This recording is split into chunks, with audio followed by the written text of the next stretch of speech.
دوستوں، کیا آپ نے کبھی اپنی لی گئی تصویر کو غور سے دیکھا ہے اور کبھی ایسا لگا ہے کہ تصویر میں آپ کے علاوہ کوئی اور بھی ہے جو تصویر لیتے وقت نہیں تھا؟ میرا نام تیمور ہے، میں لاہور کے گلشن راوی میں رہتا ہوں۔ یہ بات پچھلے سال نومبر کی ہے، جب میرے دوستوں نے اچانک مری کا پلان بنایا۔ میں فوٹوگرافی کا شوقین ہوں اور میرے سب دوست ہمیشہ کہتے ہیں کہ میں تصویر کھینچنے میں کمال ہوں۔ ہم 4 دوست تھے، میں، عاطف، ہمایون اور کاشف۔ ہم مری پہنچے تو مری کا موسم بہت خوبصورت تھا، ہلکی ہلکی دھند، درختوں پر نمی اور سناٹے جیسا ماحول تھا۔ شام کو ہم ایک پرانے بنگلے کے پاس جا نکلے جو کافی وقت سے خالی پڑا تھا۔ وہاں کے لوکلز نے بتایا کہ وہ جگہ ویران ولا کے نام سے مشہور ہے اور وہاں کوئی نہیں جاتا، مگر ہم نوجوان تھے، ہمیں ڈر نہیں لگتا تھا۔ میں نے مذاق میں سب کو کہا، یار اسی ویران ولا کے سامنے گروپ سیلفی لیتے ہیں، کیا پتہ کوئی سایہ بھی ساتھ آ جائے۔ سب ہنسنے لگے۔ میں نے فون نکالا، فرنٹ کیمرہ آن کیا، سب ایک دوسرے کے قریب آئے اور میں نے سیلفی لے لی۔ اسی وقت ہوا میں ایک عجیب سی ٹھنڈک دوڑ گئی، جیسے کسی نے ہمارے گردنوں کے پیچھے سانس لیا ہو۔ میں نے جرجری لی اور فوراً موبائل دیکھا کہ تصویر کیسی آئی۔ سب ہنستے ہوئے بولے، دکھانا کیسی آئی ہے۔ میں نے تصویر اوپن کی اور اگلے ہی لمحے میری سانسیں اٹک گئی۔ تصویر میں ہم چاروں تو تھے، مگر ہمارے بیچ میں بالکل عاطف کے پیچھے ایک پانچواں چہرہ نظر آ رہا تھا۔ وہ چہرہ دھندلا تھا، لیکن اس کی آنکھیں بالکل صاف نظر آ رہی تھی، جو سفید بے جان آنکھیں اور ہونٹوں پر ہلکی سی مسکراہٹ تھی۔ میں نے فوراً پوچھا، یار یہ کون ہے؟ یہ تم لوگوں میں سے کون ہے؟ سب نے غور سے دیکھا اور خاموش ہو گئے۔ عاطف کا چہرہ فاق ہو چکا تھا اور وہ بولا، یہ کوئی بھی نہیں ہے تیمور، میں قسم کھاتا ہوں میرے پیچھے کوئی نہیں تھا۔ پھر ہمایون نے ہنسی میں بات کو ٹالنے کی کوشش کی اور بولا، او یہ دھند ہے، کوئی روشنی کا عکس ہے، مجھے لگتا ہے کچھ بھی ہو سکتا ہے یار، آپ لوگ ویسے ڈر رہے ہو۔ مگر میں جانتا تھا کہ میں نے جو کچھ محسوس کیا، جو اس کی آنکھوں کی گھورتی ہوئی ٹھنڈک تھی، وہ کوئی عکس نہیں تھا۔ ہم نے اسی وقت بات کو نظر انداز کیا، مگر رات ہوتے ہی عجیب چیزیں ہونے لگی۔ رات کو ہم نے قریبی ایک سستے ہوٹل میں قیام کیا۔ سب تھکے ہوئے تھے، مگر میرے ذہن میں وہ تصویر بار بار گھوم رہی تھی، وہ چہرہ، وہ آنکھیں، جسے وہ سیدھی میری روح کو گور رہی ہو۔ میں نے کئی بار وہ تصویر زوم کی، کنٹراسٹ بدلا، فلٹر چیک کیے، مگر وہ چہرہ بالکل واضح ہوتا جا رہا تھا۔ تبھی کاشف بولا، یار فون چھوڑ، نیند پوری کر، صبح واپس نکلنا ہے ہمیں۔ لیکن مجھے نیند کہاں آ رہی تھی، نیند تو میری آنکھوں سے کوسوں دور ہو چکی تھی۔ پھر رات کے کوئی 3 بجے کا وقت تھا جب مجھے ایسا لگا کہ کسی نے مجھے آواز دی ہے، ایک سرد، ہلکی مگر صاف آواز، تیمور۔ میں چونک کر اٹھ بیٹھا۔ کمرے میں سب سو رہے تھے۔ میں نے موبائل دیکھا تو موبائل کی بیٹری ختم ہو چکی تھی، اور جیسے ہی میرے نظریں دیوار کی طرف گئی تو مجھے لگا کہ وہاں کوئی کھڑا ہے، ایک سایہ، بس خاموش کھڑا، سر کو ہلکا سا جھکائے ہوئے۔ میں نے جلدی سے لائٹ آن کی، لیکن کمرے میں کچھ نہیں تھا۔ میں نے خود کو سمجھایا کہ یہ وہی والی تصویر کا اثر ہے، بس میرا دماغ اب میرے ساتھ کھیل کھیل رہا ہے۔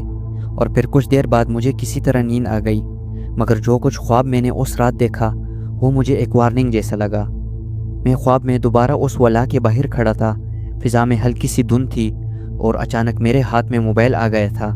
وہی سیلفی والی تصویر کھلی ہوئی تھی، لیکن اس بار وہ سایہ ہمیں گھورتا ہوا آہستہ آہستہ آگے آ رہا تھا، جیسے تصویر سے باہر نکلنے کی کوشش کر رہا ہو۔ اور پھر وہ سایہ آ کر میرے کان میں کچھ بولا، بہت آہستہ، اب تم لوگ جہاں بھی جاؤ گے میں تم لوگوں کے ساتھ ہوں۔ اور تبھی میری آنکھ کھلی اور میں پسینے میں شرابور اٹھ کر بیٹھ گیا۔ لیکن ڈر تب اور بڑھ گیا تھا جب صبح کاشف نے کہا کہ یار عجیب بات ہے، رات کو میں نے خواب میں دیکھا کہ کوئی تمہارے کان میں کچھ بول رہا تھا اور تم بس چپ چاپ کھڑے تھے، جیسے پتھر بن گئے ہو۔ میں ساکت رہ گیا اور سوچنے لگا کہ یہ کیسے ممکن تھا، کیا ہم دونوں نے ایک جیسا خواب دیکھا تھا؟ تب عاطف کمرے میں آیا، اس کے ہاتھ میں میرا موبائل تھا، جو رات کو چارجنگ نہ ہونے کی وجہ سے آف ہو گیا تھا، اور وہ بولا، یہ پکڑ، پر یار ایک بات پوچھنی تھی۔ میں نے سوالیہ نظروں سے دیکھا اور وہ بولا، تو نے رات کو کوئی اور تصویر کھینچی تھی کیا؟ میں نے کہا نہیں، لیکن کیوں؟ وہ خاموش ہو گیا اور پھر میرے موبائل کی گیلری کھولی، اور اگلے لمحے میرا دل جیسے رک سا گیا، کیونکہ گیلری میں ایک نئی تصویر تھی میرے سوتے ہوئے چہرے کی، اور میرے پیچھے بالکل میرے سر کے پاس وہی سایہ کھڑا تھا۔ سب نے جب وہ تصویر دیکھی تو ہم سب خاموش ہو گئے، کوئی کچھ بول نہیں رہا تھا۔ میں نے تصویر کو غور سے دیکھا، وہ میرا ہی چہرہ تھا، نیند میں ڈوبا ہوا، اور میرے سر کے بالکل قریب ایک دھندلا سا سیاہ وجود کھڑا تھا۔ کوئی واضح جسمانی خدوخال نہیں، مگر چہرہ وہی سفید بے جان آنکھیں جیسے پہلے والی تصویر میں تھی۔ میں نے بے چینی سے پوچھا، یہ تصویر تم نے لی ہے کیا؟ عاطف نے نفی میں سر ہلایا اور بولا، نہیں یار، قسم سے میں نے تمہارا فون بس صبح بیڈ کے نیچے سے اٹھایا ہے، اور تھوڑی دیر چارجنگ پر لگانے کے بعد میں نے آن کیا تو یہ تصویر اس کی گیلری میں پہلے سے تھی۔ پھر میں نے فون کا ڈیٹا چیک کیا، وہ تصویر رات کے 3:42 پہ بنی تھی، یعنی کہ تب جب میں نے وہ سایہ خواب میں دیکھا تھا۔ ہم سب کے رونگٹے کھڑے ہو گئے۔ کاشف نے فوراً وہ تصویر ڈیلیٹ کی، مگر میری انگلیوں میں کپکپاہٹ تھی اور میرا دل کہہ رہا تھا کہ یہ بس شروعات ہے۔ ہم لاہور واپس لوٹ آئے اس دن، مگر سب کچھ پہلے جیسے نہیں رہا تھا۔ اب ہر رات مجھے وہی سایہ خواب میں آتا، لیکن اب وہ کھڑا نہیں ہوتا تھا۔ اب وہ آ کر کچھ کہتا بھی تھا، مگر زبان ایسی جو میں سمجھ نہیں پاتا تھا۔ اس کے الفاظ جیسے الٹے ہوئے، بگڑے ہوئے، مگر بس ایک ہی آواز مجھے سمجھ آتی تھی اس کی، کہ تیمور۔ ایک دن میں نے فیصلہ کیا کہ مزید تصویریں کھینچوں گا، بس تسلی کے لیے۔ میں نے خود کی ایک نارمل سی سیلفی لی، دھوپ میں دوپہر کے وقت۔ سب کچھ نارمل لگا، مگر جب میں نے وہ تصویر دیکھی تو پیچھے کمرے کے کونے میں پھر وہی سایہ کھڑا تھا۔ صاف نظر آ رہا تھا کہ وہ آہستہ آہستہ میرے قریب آ رہا تھا، اور اب وہ ہر تصویر میں آنے لگا تھا، کبھی دھندلا، کبھی واضح، کبھی بالکل میرے پیچھے، کبھی دور کھڑکی کے پاس۔ ایسا لگ رہا تھا جیسے وہ وجود تصویر کے اندر نہیں بلکہ میری زندگی کے اندر داخل ہو گیا ہو۔ ہمایون جو شروع میں مذاق کرتا تھا اب کچھ بھی دیکھنے سے انکاری ہو چکا تھا۔ وہ بولا، یار تیمور، تو یہ سب اپنے دماغ سے نکال دے، یہ سب تیرا وہم ہے۔ میں نے اسے کہا، وہم ہوتا تو صرف مجھے نظر آتا، تم لوگوں نے بھی یہ تصویر میں دیکھا ہے۔ اس نے صرف اتنا کہا، ہم نے جو دیکھا شاید ہمیں دیکھنا ہی نہیں چاہیے تھا۔ پھر اس رات ایک واقعہ ہوا جس نے ہمیں مکمل طور پر توڑ کر رکھ دیا۔ ہم نے طے کیا کہ کچھ دن کے لیے ایک دوسرے کے ساتھ ہی رہیں گے، کیونکہ اب کسی کو اکیلا چھوڑنے کا دل نہیں چاہتا تھا۔ ہم تینوں، میں، کاشف اور عاطف، ایک ہی فلیٹ میں تھے، مگر ماحول بوجھل سا ہو گیا تھا۔ ہنسی مذاق ختم، سب کے چہرے زرد، اور نظر بار بار دروازے، کھڑکیوں اور اندھیری جگہوں کی طرف جاتی۔ اس رات ایک عجیب سی خاموشی چھائی ہوئی تھی۔ بجلی چلی گئی تھی اور جنریٹر میں بھی کچھ خرابی آ گئی تھی۔ اندھیرے میں بیٹھے ہم موبائل کی روشنی میں باتیں کر رہے تھے۔ کاشف نے کہا، یار مان لیا کچھ ہے، پر ہو سکتا ہے کہ یہ سب اس ولا سے شروع ہوا ہو۔ اسی جگہ کچھ تھا، کچھ جو ہماری اجازت کے بغیر ہمارے ساتھ آ گیا ہے۔ میں نے سر جھکا لیا اور بولا، تصویر، خواب، سایہ، یہ سب محض شروعات تھی شاید۔ عاطف نے سوال کیا، پر وہ چاہتا کیا ہے ہم سے؟ اور جیسے ہی اس نے یہ سوال کیا تو ہوا ایک دم رک سی گئی۔ کمرے کا درجہ حرارت چند لمحوں میں کم ہو گیا، جیسے اے سی چل رہا ہو، مگر سب کچھ بند تھا۔ اور پھر کاشف نے ایک دم اپنے بازو پر ہاتھ رکھ لیا، جیسے اس کا بازو جل رہا ہو۔ وہ ہڑبڑا کر اٹھا اور بولا، کچھ تھا، کسی نے میرے بازو کو پکڑا۔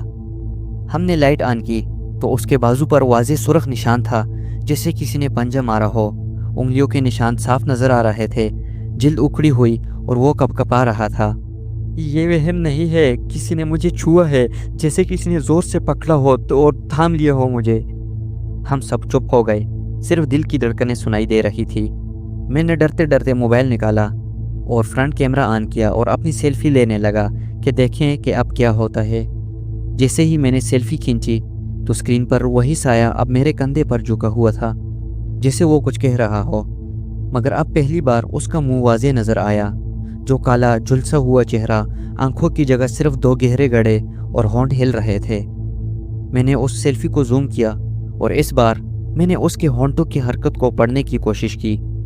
وہ صرف ایک لفظ بار بار دہرا رہا تھا، واپس، واپس۔ اس تصویر کے بعد ہم نے فیصلہ کیا کہ مزید سیلفیاں نہیں لیں گے۔ ہم نے وہ تصویر بھی ڈیلیٹ کر دی، مگر اس سائے کا واپس کہنا ہمیں اندر تک ہلا گیا۔ کاشف نے فوراً کہا، یہ وہی ہے، وہاں کچھ ایسا تھا جو ہماری موجودگی سے بیدار ہو گیا ہے اور اب یہ ہمیں چھوڑنے والا نہیں۔ اسی رات ہم تینوں نے الگ الگ کمروں میں سونا چاہا۔ دل تو نہیں مان رہا تھا، لیکن ایک طرح کی ضد بھی تھی، جسے ہم اپنے خوف کے سامنے جھکنا نہیں چاہتے تھے۔ میں نیند کی حالت میں تھا جب ایک دم میری آنکھ کھلی تو گھڑی رات کے 2:07 کا وقت بتا رہی تھی۔ کمرے میں خاموشی تھی، غیر فطری خاموشی۔ میں کمرے کا دروازہ کھول کر باہر آیا تو دیکھا کہ کاشف بھی جاگ رہا تھا اور اس نے گھبراہٹ میں مجھے بولا، تیمور، عاطف کمرے میں نہیں ہے، اس کا دروازہ کھلا پڑا ہے اور بستر خالی ہے۔ ہم دونوں ہڑبڑا گئے، فوراً پورے فلیٹ کی تلاشی لی، باتھ روم، چھت، نیچے پارکنگ تک، مگر عاطف کہیں نہیں تھا۔ پھر ہمیں اس کا فون بیڈ کے نیچے پڑا ملا۔ اس کا کیمرہ آن تھا اور آخری تصویر جو لی گئی تھی وہ اس کے کمرے کی تھی، مگر اس میں عاطف بستر پر نہیں تھا بلکہ فرش پر کوئی چیز اسے گھسیٹتی ہوئی نظر آ رہی تھی، ایک سیاہ دھند جو کمرے سے باہر جا رہی تھی۔ ہمیں لگا کہ شاید وہ باہر گیا ہے، مگر مین گیٹ پر تالا اندر سے لگا تھا، نہ کوئی باہر گیا تھا نہ کوئی باہر سے اندر آیا تھا۔ پھر اچانک باتھ روم کا دروازہ آہستہ سے کڑک کی آواز کے ساتھ بند ہوا۔ ہم دونوں واش روم کی طرف ایک دم بھاگے۔ کاشف نے دھڑکتے دل سے واش روم کا دروازہ کھولا۔ اندر کوئی نہیں تھا، مگر آئینے پر انگلی سے کچھ لکھا گیا تھا کہ واپس چلو، تم نے جسے جگایا ہے وہ اب تمہیں لے کر ہی جائے گا۔ یہ جملہ پڑھتے ہی کاشف زمین پر بیٹھ گیا اور دونوں ہاتھ سے چہرہ چھپا لیا اور بول رہا تھا کہ یہ حقیقت ہے، یہ سب حقیقت ہے، ہمیں واپس جانا ہوگا اس ولا میں۔ اور اسی لمحے عاطف کی چیخ گونجی، نہ دروازے سے نہ چھت سے، بلکہ کاشف کے فون کے اسپیکر سے، جسے کسی نے اسے لائیو کال پر رکھا ہو، مگر کال آئی نہیں تھی۔ اور چیخ کے بعد ایک مدھم دھیمی سی سرگوشی آئی، ایک تو چلا گیا ہے، اب تم دو ہی باقی رہتے ہو۔ تبھی ہم دونوں نے فیصلہ کر لیا تھا کہ اب اور نہیں چھپیں گے، یہ ہمیں ویسے بھی نہیں چھوڑنے والا، ہمیں واپس جانا ہوگا اسی ولا میں جہاں سے یہ سب شروع ہوا تھا۔ کاشف اور میں صبح سویرے روانہ ہو گئے۔ راستے میں خاموشی تھی، صرف ایک دوسرے کی سانسیں سنائی دے رہی تھی ہمیں۔ میرے دل میں بس ایک ہی خیال گونج رہا تھا کہ اگر وہ واقعی وہاں ہے تو شاید عاطف بھی وہی ہوگا۔ جب ہم اس ولا پر پہنچے تو سورج کی روشنی مدھم تھی، جیسے بادلوں نے جان بوجھ کر روشنی روک رکھی ہو۔ ولا اب وہ پرانی سی عمارت نہیں لگ رہی تھی، اس پر جیسے کچھ سیاہ، کچھ بھاری چھایا ہوا تھا۔ دروازہ بند تھا، مگر زنگ آلود تالا جو ہمارے وہاں پہنچتے ہی خود بخود گر گیا، جیسے کسی نے ہماری آمد کا انتظار کیا ہو۔ ہم اس ولا کے اندر داخل ہوئے۔ اس کے فرش پر ہمارے پرانے قدموں کے نشان مٹی میں دب چکے تھے، مگر سیڑھیوں پر ایک نئی بات تھی۔ سیڑھیوں پر عاطف کی جوتی، ایک اور پھر دوسری، جیسے وہ زبردستی گھسیٹ کر لے جایا گیا ہو۔ ہم دھیرے دھیرے اوپر گئے اور پھر وہی کمرہ، وہی روشن دان، مگر اس بار کمرے کی فضا جیسے جمی ہوئی ہو۔ کمرے کے بیچوں بیچ ایک آئینہ پڑا تھا، پرانا ٹوٹا ہوا، مگر وہ آئینہ عکس ابھی بھی دکھا رہا تھا۔ ہم دونوں اس کے قریب ہوئے اور جیسے ہی ہم نے جھانکا تو ہمیں اپنا عکس نظر ہی نہیں آیا، بلکہ وہاں صرف ایک سایہ کھڑا تھا، بالکل ویسا ہی سایہ جیسا سیلفی میں تھا، کالا بگڑا ہوا، چہرے پر کوئی احساس نہیں۔ پھر اس نے ایک اشارہ کیا اور آئینے کی سطح پانی کی طرح لہرانے لگی۔ ہم پیچھے ہٹے، مگر کاشف جیسے کسی اور کے قابو میں تھا اور وہ بول رہا تھا، یہ بلاتا ہے مجھے، اندر جانا ہے، شاید عاطف اندر ہو۔ میں نے اسے روکا، لیکن اس نے میری طرف پلٹ کر کہا، اگر میں نہ گیا تو ہم میں سے کوئی نہیں بچے گا۔ اور پھر کاشف نے آئینے کو چھوا اور پلک جھپکنے سے پہلے وہ غائب ہو گیا۔ میں سکتے میں کھڑا رہ گیا۔ آئینہ اب پھر نارمل ہو چکا تھا اور صرف میرا عکس اور میرے پیچھے وہ سایہ۔ میں پلٹا، کمرہ خالی تھا، مگر میرے موبائل پر ایک نوٹیفیکیشن آیا جو ایک نئی تصویر لینے کا نوٹیفیکیشن تھا۔ میں نے موبائل کھولا تو تصویر میں کاشف اور عاطف آئینے کے اندر قید ہے اور وہ سایہ ان کے پیچھے کھڑا مسکرا رہا ہے، اور تصویر کے نیچے ایک پیغام لکھا تھا کہ صرف ایک اور باقی ہے اور وہ تم ہو۔ میرے ہاتھ کانپ رہے تھے۔ کاشف اور عاطف دونوں آئینے کے اندر قید تھے اور وہ سایہ ان کے پیچھے جیسے کوئی پہرے دار ہو۔ میں جانتا تھا کہ اب یا تو میں انہیں واپس لاؤں یا پھر خود بھی ہمیشہ کے لیے کھو جاؤں۔ میں نے آئینے کو غور سے دیکھا، جو پانی کی طرح لہراتی سطح اب جامد ہو چکی تھی، لیکن جیسے ہی میں نے تصویر والی آواز یعنی کہ شٹر کلک سنی تو سطح پھر سے جنبش میں آ گئی اور ایک اور نوٹیفیکیشن آیا جس پر لکھا ہوا تھا، وقت ختم ہو رہا ہے۔ تبھی میں نے جیسے اپنے دل پر پتھر رکھا اور ہاتھ آئینے پر رکھ دیا۔